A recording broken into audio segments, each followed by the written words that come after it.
নাহমাদুহু ওয়া নুসাল্লি আলা রাসূলিল কারীম আম্মা বাদ আউযু বিল্লাহি মিনাশ শাইতানির রাজিম বিসমিল্লাহির রহমানির রহিম। প্রিয় সুধী, আসসালামু আলাইকুম ওয়া রাহমাতুল্লাহি ওয়া বারাকাতুহু। আমি গত পর্বে আলোচনা করেছিলাম আরব দেশ এবং এর আশেপাশের দেশগুলোতে যে সমস্ত অলিয়া উলিয়াদের জন্ম ও অবস্থান। আমাদের বাংলাদেশের অধিকাংশ লোকেই বলে আরব দেশে পীর নাই, অলি নাই, বাংলাদেশে পীর মুর্শিদ, পীর মুরিদি, বেদাত বেদাত। সেই বিষয় থেকেই আজকে আলোচনাটা। প্রথম পর্বে 23 জন অলিয়া উলিয়াদের কথা বলেছি এবং আরও কিছু বাকি আছে, সেগুলো নিয়ে আজকে কথা বলছি। সকলের সাথে থাকবেন, ধন্যবাদ। হজরত বাবা আদম রাদিয়াল্লাহু তাআলা আনহু আরব দেশে জন্মগ্রহণ করেন। আরব দেশে তিনি আল্লাহর একজন বিখ্যাত অলি ছিলেন। ইসলাম প্রচার করার জন্য তিনি 11 শতকে আরবের মক্কা নগরী থেকে বাংলাদেশে আসেন। তিনি আরব দেশে আর ফিরে যাননি। 1483 খ্রিস্টাব্দে এই মহামানব দেহত্যাগ করেন। রাজশাহী জেলার আদম দিঘির পাশে এই অলির পবিত্র মাজার রয়েছে। হজরত শাহ মোহাম্মদ সুলতান রুমি রহমতুল্লাহ আলাইহি আল্লাহর একজন আউলিয়া ছিলেন। তিনি মধ্যপ্রাচ্যে বলক নামক স্থানে জন্মগ্রহণ করেন। ফার্সি ভাষায় লিখিত গ্রন্থে এমনটাই জানা যায়। এ অলির 120 জন ভক্ত সাথে করে তিনি ইসলাম প্রচার করার উদ্দেশ্যে 445 হিজরি 1053 খ্রিস্টাব্দে সনে বলক রাজ্য থেকে বাংলাদেশে আগমন করেন। হজরত শাহ মোহাম্মদ সুলতান রুমি রহমতুল্লাহ আলাইহির সঙ্গী হিসেবে 120 জন ভক্তের মধ্যে অধিকাংশই ছিলেন আরব এবং পার্শ্ববর্তী এলাকার অধিবাসী। ওই 120 জন ভক্তের মধ্যে অনেকেই ছিলেন অলি, মুর্শিদ, মর্যাদা সম্পন্ন। বাংলাদেশ থেকে তিনি আর ফিরে যাননি। নেত্রকোনার মদনপুরে তার পূর্ণ মাজার রয়েছে। হজরত শাহ সুলতান বলখি মাহি সওয়ার রহমতুল্লাহ আলাইহি আউলিয়া হিসেবে তার নাম সমাদৃত রয়েছে। আল্লাহর এই অলি জন্মগ্রহণ করেছেন আরবে। একসময় তিনি মৎস্যকৃতি নৌকায়, আবার কেউ বলছে মৎস্যের উপর সমাসীন হয়ে নদী পথে যাচ্ছিলেন। সেই কারণে তার নামের সাথে মহিসওয়ার যোগ করা হয়েছে। হজরত শাহ দৌলা রহমতুল্লাহ আলাইহি আল্লাহর একজন কামেল অলি ছিলেন। ইরাক রাষ্ট্রের বাগদাদে তিনি জন্মগ্রহণ করেন। তার প্রকৃত নাম ছিল হজরত মাওলানা মুজাজ্জেমুদ্দৌলা দানিশমন্দ। তার পিতার নাম ছিল হজরত শাহ মোহাম্মদ আব্বাস। আল্লাহর এই আউলিয়া হজরত শাহ দৌলা রহমতুল্লাহ আলাইহি বাগদাদের আব্বাসীয় খলিফা হারুনুর রশিদের বংশধর ছিলেন।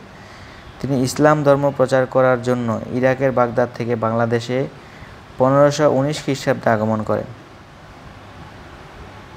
বাংলাদেশে ইসলাম প্রচার করতে এসে তাকে অনেক দুঃখ কষ্ট এবং নির্যাতন সহ করতে হয়েছে। তবু তিনি সমস্ত বাধা বিঘ্ন, উৎপীড়ন ও প্রতিবন্ধকতা এড়িয়ে এবং তা মোকাবেলা করে যথারীতি ইসলাম প্রচার করেছিলেন।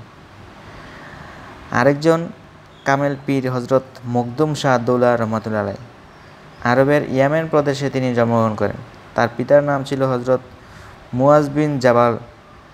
তার পিতা ছিলেন ইয়েমেন রাজ্যের বাদশাহ।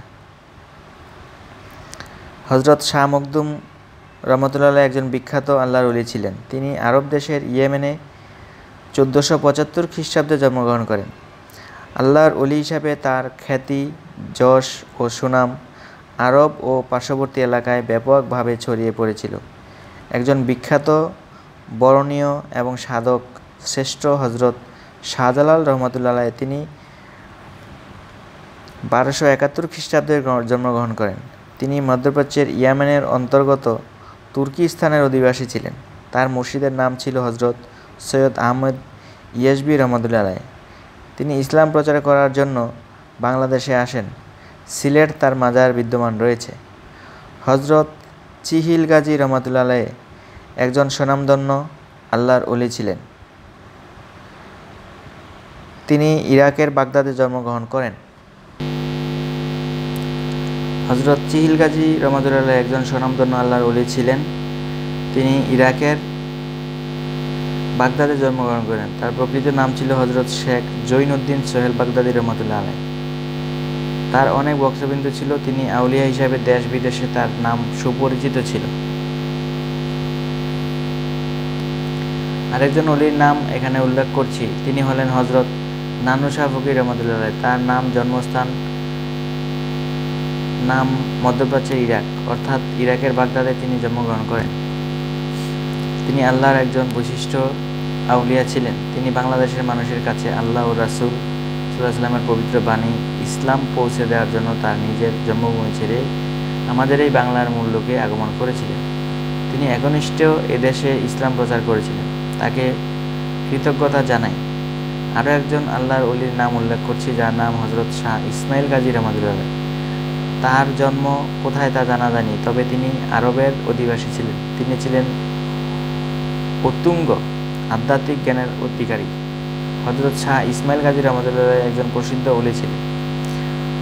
হযরত আবু তুরাব বলখী রহমাতুল্লাহ আলাইহ একজন প্রসিদ্ধ আল্লাহর ওলি ছিলেন। তিনি ছিলেন ধর্মনিষ্ঠা ও সুফি সমাজের শিরোমণি। তিনি খোরাসানের অধিবাসী ছিলেন। বসরায় তিনি দেহত্যাগ করেন। এছাড়া এমন আরও অনেক আল্লাহর ওলিয়া উলিয়াগণ আছেন যারা মধ্যপ্রাচ্যে জন্মগ্রহণ করেছিলেন এবং সপরিবারে বসবাস করেছেন এবং সেখানেই দেহত্যাগ করেছেন। আরব দেশ এবং এর পার্শ্ববর্তী দেশসমূহে যে সমস্ত ওলিয়া উলিয়াগণ জন্মগ্রহণ করেছেন এবং জন্মস্থান বা বসবাস করেছেন তাদের নাম এবং বিবরণ এতক্ষণ উল্লেখ করা হয়। মোটামুটি 34 জন, যেগুলা বড় বড়। ওই দেশগুলোতে পীর মুরিদ ওলিয়া উলিয়াগণ ছিলেন, এটাই হচ্ছে তার বাস্তব প্রমাণ। এছাড়া আরব দেশে এবং এর পার্শ্ববর্তী দেশসমূহে আরও অনেক আল্লাহর ওলি ছিলেন যাদের নাম আমার জানা নেই, বিদায় উল্লেখ করতে পারলাম না। তাই বলতে হচ্ছে যে যারা বলছেন আরব দেশ এবং আর আশেপাশের দেশের সমূহে পীর মুরিদ ওলিয়া উলিয়া ছিল না, এই কথা ঠিক নয়, বরং এটি ভুল। এছাড়া আরও উল্লেখ যে প্রায় 4000 বছর পূর্বে আল্লাহ পাকের নির্দেশে হযরত মুসা আলাইহিস সালাম হযরত খিজির আলাইহিস সালামের নিকট আল্লাহর গুপ্ত জ্ঞান ইলমে লাদুনি তথা মারিফতের রহস্যপূর্ণ জ্ঞান শিখতে গিয়েছিলেন। এই গুপ্ত জ্ঞান হযরত খিজির আলাইহিস সালাম আল্লাহর তরফ থেকে প্রাপ্ত হয়েছিলেন। এই গুপ্ত আধ্যাত্মিক জ্ঞান যার জানা নেই, তিনি জ্ঞানী মানুষের কাছে থেকে ওই জ্ঞান শিক্ষা গ্রহণ করবেন। আর অপরদিকে ওই গুপ্ত আধ্যাত্মিক জ্ঞান যার জানা আছে, তিনি তা শিখবেন। এতে প্রমাণ হলো যে আধ্যাত্মিক জ্ঞান জানতে হলে বা আয়ত্ত করতে হলে একজন আধ্যাত্মিক মানুষের কাছে যেতে হবে। এই শিক্ষাটি আমরা এই দুইজন মহান মানুষের কাছ থেকে শিখলাম। এই বিবরণটি কোরআন শরীফের সূরা কাহফের 60 নম্বর আয়াত থেকে 82 নম্বর আয়াত পর্যন্ত দ্রষ্টব্য। এই গুপ্ত জ্ঞান অর্জনের কাহিনী এবং এর আধ্যাত্মিক শিক্ষা পদ্ধতিও আরব আমিরাতে ঘটেছিল। সুতরাং এটিও একটি বাস্তব প্রমাণ। এর চেয়ে আরও বেশি বাস্তব প্রমাণ হচ্ছে যে হযরত আলী রাদিয়াল্লাহু তাআলা নিজে বায়াত হয়েছেন, খেলাফত পেয়েছেন, অন্যদেরকে বায়াত করেছেন এবং তার যোগ্য শিষ্যদেরকে ভক্তদেরকে খেলাফত প্রদান করেছেন এবং তার এইসব কাজগুলো সম্পন্ন হয়েছে আরব দেশে, মদিনায় এবং ইরাকে। এটি একটি বড় সাংঘাতিক বাস্তব প্রমাণ। সবার উপরে বাস্তব প্রমাণ যেটি রয়েছে তা হচ্ছে মহানবী সাল্লাল্লাহু আলাইহি সাল্লাম আরব দেশে মদিনা, ইরাক এবং সংশ্লিষ্ট এলাকাসমূহে পুরুষদের ও মহিলাদেরকে বিভিন্ন সময়ে বিভিন্ন কারণে এবং বিভিন্ন পদ্ধতিতে অর্থাৎ বিশেষ নিয়মে বায়াত করতেন। এটাই হচ্ছে উত্তম, শ্রেষ্ঠতম, সর্বশ্রেষ্ঠ, সর্বপ্রধান এবং সর্বোৎকৃষ্ট বাস্তব প্রমাণ। এর চেয়ে বড় বাস্তব প্রমাণ আর কি থাকতে পারে? অতএব আমাদের এই আলোচনার প্রেক্ষিতে সবকিছু মিলিয়ে সার্বিক বিবেচনায় এই কথা বলা যেতে পারে যে বায়াত হওয়ার বিধান পীর মুরিদি করা এবং ওলি আউলিয়াদের কর্ম পদ্ধতি শুরুই হয়েছে আরব দেশ থেকে। আর এই আরব দেশ থেকেই এটি বিস্তৃত বা প্রসার লাভ করেছে বিভিন্ন দেশে বা আন্তর্জাতিকভাবে। এই বিষয়টি গ্রহণ করা বা না করা এটি যার যার স্বাধীনতা এবং যার যার গণতান্ত্রিক অধিকার। এর চেয়ে বড় কথা হচ্ছে যে পবিত্র কোরআন হাদিসের নির্দেশ মোতাবেক বায়াত হওয়ার বিধান আমাদের সবাইকে মেনে নিতে হবে। আর যদি আমাদের ভেতর থেকে কেউ এটি না মানতে চায় তাহলে সেটি তার তকদির। এর ভাব অর্থটি বলে দেয়া হয়েছে কোরআনের সূরা কাহফের 17 নম্বর আয়াতে। তাই আজকে ওলিয়া উলিয়াদের জীবনী নিয়ে মধ্যপ্রাচ্যের বিভিন্ন দেশের ওলিয়া উলিয়াদের জীবনী নিয়ে দ্বিতীয় পর্বের আলোচনা এখানেই শেষ করলাম। সকলে ভালো থাকবেন, সুস্থ থাকবেন। ধন্যবাদ সবাইকে। আসসালামু আলাইকুম ওয়া রাহমাতুল্লাহি ওয়া বারাকাতুহু।